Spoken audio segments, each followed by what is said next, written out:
Hey guys, Jason, the Blue Collar Bourbon Dad here, and I have a special edition of Booze and Balls. So today, I was given one of the greatest things ever, an early pickup from UPS, thanks UPS, and a blessing to go out and have fun from my wife.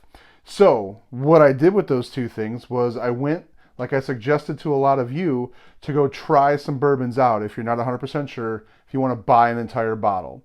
So today, I got a chance to go to the Beach Club Pizza Bistro in Euclid, Ohio. And they had an awesome selection of booze, great food. I had the burgers there, but you don't care about the meat. You're more interested in the heat, so let's get down to it. So today is commemorative balls because I already drank this whiskey, but I did want to share what I kind of found out. So today I went and I wanted to see the battle for some high proof bourbons that would be right around Christmas time, since that's starting to come up, to put on your Christmas list.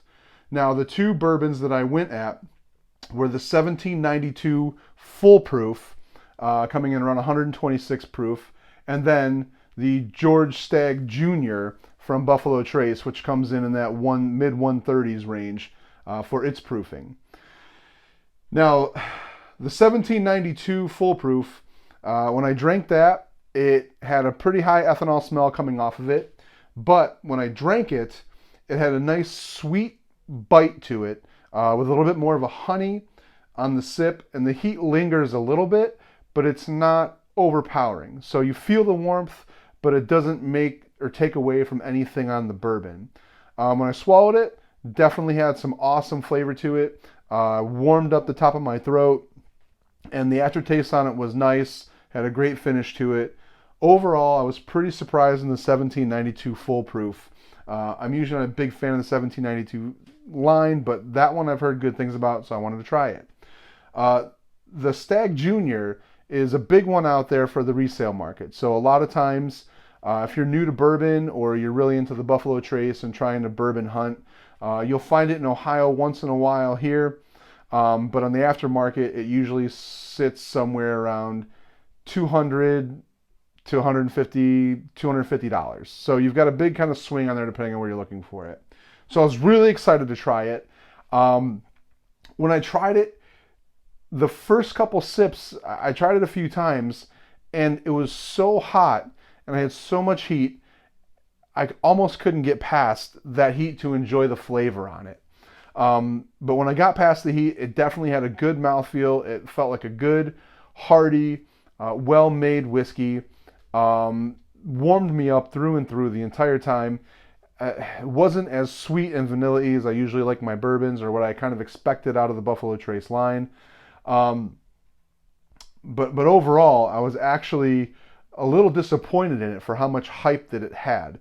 And I know there's a lot of guys out there and true bourbon nerds that will roast me for this, but for my Booze and Balls challenge today, 1792 full proof is going to be my winner. They're about the same ballpark. The 1792 in Ohio is about $10 cheaper than Stagg if you can find it at retail price. And even though it's got 10 proof less on it, the overall feel and the overall taste and just the overall enjoyment of the drinkability on 1792 full proof was, in my mind, far better than Stagg Jr. Now, that being said, if you find a Stagg Jr. at retail price and you're a bourbon collector, definitely pick one up. I'm not saying don't ever get it in your collection.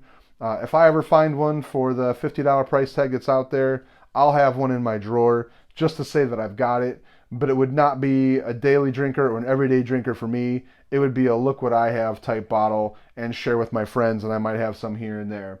But guys, I hope this one helps. And on top of this, I'm going to give you a bonus try or buy. So I know this video is a little bit longer, but I had a chance to try a few things when I was out and about. Now, my try or buy, you'll see the picture at the end of this video, and it was the David Nicholson 100 proof. And this is something a little bit more that we would look at with the Blue Collar Bourbon Dad. So this bottle was around $40 and is easy to find everywhere you go. So the bartender recommended it to me as a good bourbon that people don't really know about. It scores high in a lot of the wine tastings and bourbon tasting sites that are out there. But the David Nicholson 100 proof had, for me, a really high ethanol smell in the glass. And then as soon as I drank it, once again, it had a lot of heat to it, far more than I would expect out of a 100 proof bourbon. So that kind of turned me off right then and there. On the sip, it had a good caramel, brown sugar, baking spice taste to it, and I really liked the flavor of what I was drinking. But the problem was on the sip and the sniff and the swallow, I got a lot of heat. So it made my lips tingle, it made the top of my mouth tingle, and then it made the back of my throat tingle as I drank it, and it kind of lingered a little bit more than I particularly care for.